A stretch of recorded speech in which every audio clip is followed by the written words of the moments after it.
start a workshop on digital marketing for small businesses and startups. Talking about the strategy, the first thing is to very clearly understand the value proposition of the business. Okay, so please understand that I'm not asking you the USP of your business. You may be a second or a fifth or 102nd brand in your industry. The point is that what is the value proposition that you provide to your customers?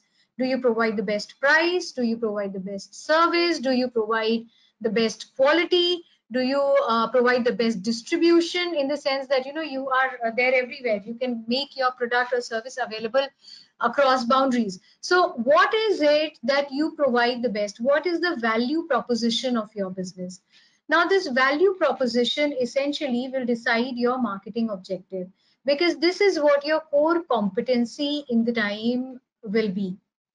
Okay, so now that you have that piece of paper with you, or you have a notepad, or you have a word sheet, just write down the value proposition of your business.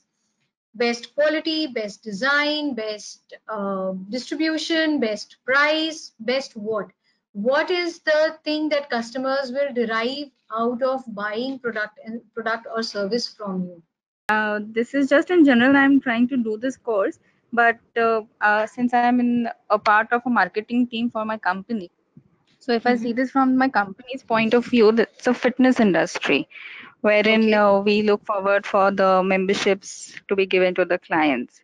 So when it right. comes to giving the best price, of course, we have to give a price which is the best, and comparing to the other places, it's good enough, wherein a client gets attracted. But is that the best price, Alicia, as in your customers don't find that kind of pricing across the industry? Or is They it do. So is it par when with the we give market? them an option, I'm sorry. I'm saying, is the price at par with the market, or is it Yes. simply the best?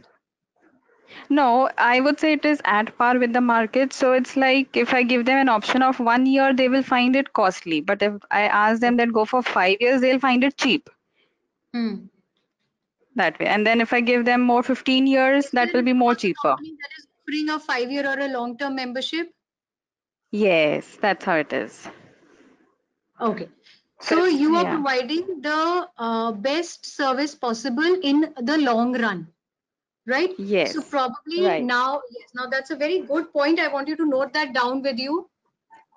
Uh-huh. Okay, and we'll just come back to that point.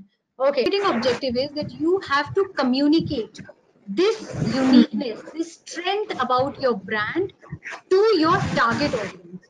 Now, just see how, according to this objective, your target audience will form. Now, in your case, Alicia, you are looking Mm-hmm. at people who are really fitness enthusiasts. You're probably not Correct. looking at people who are just entering into fitness industry, or who are just beginning with their journey to fitness. Probably Correct. you will get some of them, but for your marketing, for your marketing strategy, if you're looking at revenue specifically, your idea Mm-hmm. will be to target people who have been in this sort of an environment for a considerable time. When you refine it Right. further, you will probably break it down to 2 years or 3 years, like that. But you're definitely Uh-huh. looking at people who will be there for 5 years next. Right. Correct. Right. Similarly, for Right. Aman is very clearly looking for people who are educated, and Mm-hmm. educated in the sense that at least at a graduate or a postgraduate level, so that they understand what recyclability, sustainability means. He's Mm-hmm. also looking at people who are fashionably aware, because we're talking about ranges and collections like fall, winter, etc. I would say here we are probably not looking at a distinction between men and women. So there is no gender bias over here. There's no gender-based, differentiation over here. But people who are fashionably conscious and who have a certain level of education or awareness about them. Again, this is how you create a marketing objective. Now, see, again, guys, this is still a very narrow sort of a thing. Okay, this is still pretty narrow. You will have to keep thinking, and keep revising it, because this will not be the only target audience, and this will not be the only marketing objective. Depending on what your what your immediate requirement is. You will have to be drafting a marketing plan now. Okay, so now you've got, at least for the first level, you've got an objective, you've got a target audience. Now you will draft a marketing plan. Now marketing plan should be a short-term plan and a long-term. So accordingly, you will change your objective. Your objective could be revenue generation, or maybe your brand awareness, maybe app downloads, maybe Instagram followers, anything. Whatever your objective will be over here, accordingly draft a plan. Okay, and accordingly, now when you will draft a plan, you will already know what your buyer persona is like. Dealers, okay, Aman says dealers, distributors, wholesalers, and brands. All right. Now, okay, now since you have given me these four people who are your target audience, you will have to develop a buyer persona for all of these. Now, see, when you say brands, brands is again a very, a very generic term or a very global term. So you will have to see who the purchase manager in those brands would be, and you'll have to develop a buyer persona according to the purchase manager. So when you will draft your marketing plan, you will be appealing to this purchase manager. When you talk about a wholesaler, you will draft a buyer persona according to the wholesaler. And then your marketing plan will shift to this wholesaler. Okay. Why this is important is, guys, because now you will target platforms, and you will target your marketing communication according to the language, the locality, the understanding of the buyer that you are appealing to. Okay, I hope I have made myself clear over there. Now we come to the main part that we've come, and I'm sure all of you are excited about. We're starting off with digital marketing now. Now see, digital marketing essentially is marketing across any electronic medium. So even TVCs are digital marketing. However, in recent times, with the boom of internet, essentially marketing that happens over the internet has been typically called as digital marketing. Now, as of now, there are different ways digital marketing has been happening. It is through SEO and SEM, that's search engine optimization and search engine marketing, social media marketing, pay-per-click, email and SMS marketing, affiliate marketing, and content marketing. See, keywords, as we all understand, is the very, very basic need of SEO. SEO essentially means to come as up as possible on your Google search. Okay, when someone is in order to rank first on Google. Excellent, Sana. Yes, that's right.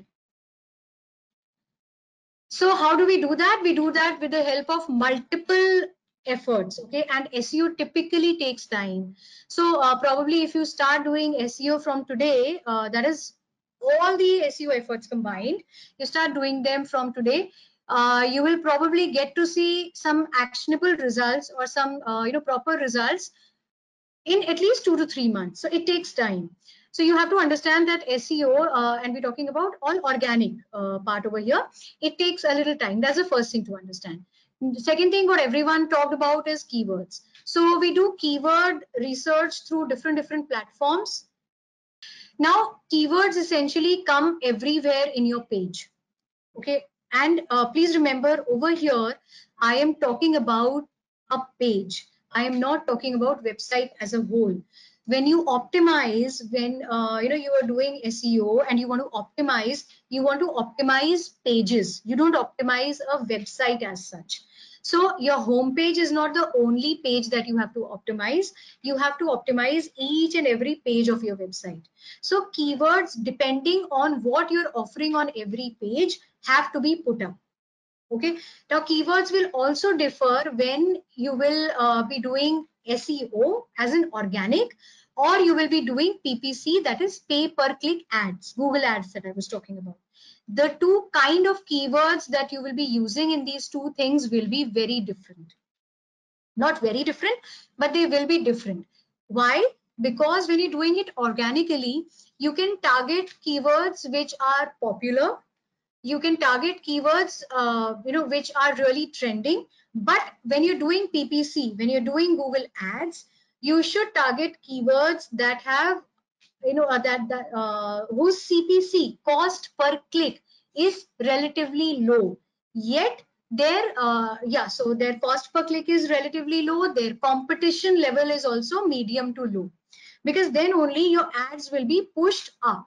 Otherwise, your paid ads will also go down bottom.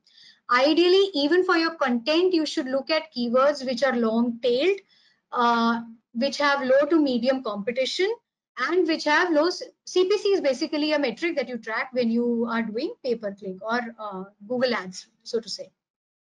Free online courses with certificate. This is a long-tailed keyword by Allison.com. And this is their title tag. Your title tag is the title of the page, of the web page that you have just built. So that keyword, the most important keyword that you have, will definitely come in your title tag. It will also come in your meta description, this part over here. Okay, so your keywords, now this is what you say, you know, when you mention that keyword should come in the upper part. You may have heard of SEO specialists talking that, you know, where is this keyword appearing is very important, because Google will most likely, unless you're using a specific tool, it will most likely pick up the content that is there in the first few lines of your web page. So you have to include your keyword in the first line of the page for sure. You add an alt tag with your image, which is basically treat this as a message to Google or any search engine to tell them what that image is all about. What happens thereafter is Google or search engine, any search engine, starts optimizing or starts crawling that image as well, because now it is able to understand what is, according to what content is that image out there, and it is able to track your web page according to those queries that it may encounter. A sitemap is basically a collection of all the URLs in your website. Okay, so through a sitemap, Google decides which all pages are there in your website, what is their URL, what is the content that these pages talk about, and then it registers those URLs in its directory. Okay, this is a very layman's way of understanding it. A sitemap can be, yes, excellence and a blueprints of a website. It is a blueprint of the website. It's basically a blueprint of all the URLs that you're using in your website, all the pages that you're using in the website. So a site link can be prepared manually, or it can be prepared with the help of some tools. It's better to prepare it with the help of some tools only. A sitemap is typically submitted to Google through Google Search Console. And that is a very important aspect of SEO again. You should create a sitemap and you should submit it to Google Search Console. Just merely submitting your website to Google directly doesn't help Google to crawl your website anymore. You have to develop a sitemap and submit it to your Google Search Console. So through that sitemap, Google decides how the navigation of your website goes, and it decides to accordingly put it in its directory. You know, whether it will put it on the top or whether it will put it on the bottom. If some query comes according to the content that you're offering, do you have any page that refers to that content? And do you now see the relevance of URLs as well? Because this is the information that ultimately Google will have. Okay, so this is how the entire SEO, the entire web of SEO is made. And you have to be doing all this at the same time to enable Google to give you organic audience. If you fail to do any of this, your organic audience will suffer.